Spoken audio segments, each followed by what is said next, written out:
বিরামপুরে চোলাই মদ তৈরি ও চোলাই মদ তৈরির বড়িসহ চোলাই মদ তৈরির উপকরণসমূহ জব্দ। রিপোর্টার বাংলা টিভির ডেস্ক রিপোর্ট।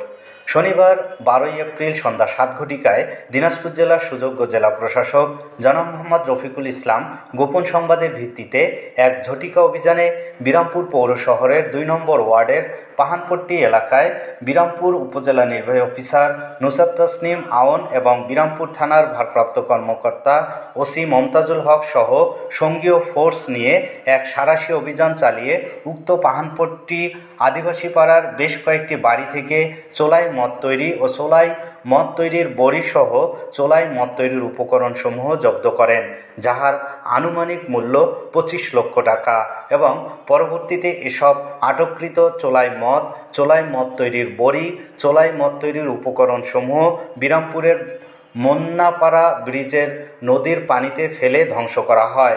এ সময় উপস্থিত ছিলেন বিরামপুর উপজেলা নির্বাহী অফিসার ও নির্বাহী ম্যাজিস্ট্রেট নুসরাত তাসনিম আওন, বিরামপুর থানার ভারপ্রাপ্ত কর্মকর্তা ওসি মমতাজুল হক, বিরামপুর উপজেলার যুব উন্নয়ন কর্মকর্তা এনামুল হক চৌধুরী, উপজেলা একাডেমিক সুপারভাইজার আব্দুস সালাম সহ প্রিন্ট ও ইলেকট্রনিক মিডিয়ার সাংবাদিকবৃন্দ। পুলিশ ও স্থানীয় সূত্রে জানা গেছে, বেশ কয়েকটি বাড়িতে মদ তৈরির কারখানা গড়ে তোলা হয়েছে।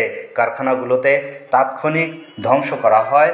অভিযান চলাকালে এ সময় অনেকে পালিয়ে যায়। স্থানীয়রা আরও বলেন, উক্ত মহল্লার বেশ কয়েকটি বাড়িতে বাণিজ্যিকভাবে চোলাই মদ তৈরি করা হয়। বাড়িতে মদ তৈরি হয় উল্লেখ করে বিরামপুর থানার ভারপ্রাপ্ত কর্মকর্তা ওসি মমতাজুল হক রিপোর্টার বাংলা টিভিকে বলেন, অভিযান শুরু করেই আমাদের উপস্থিতি টের পেয়ে অনেকে পালিয়ে যায়। এ ধরনের অভিযান অব্যাহত থাকবে।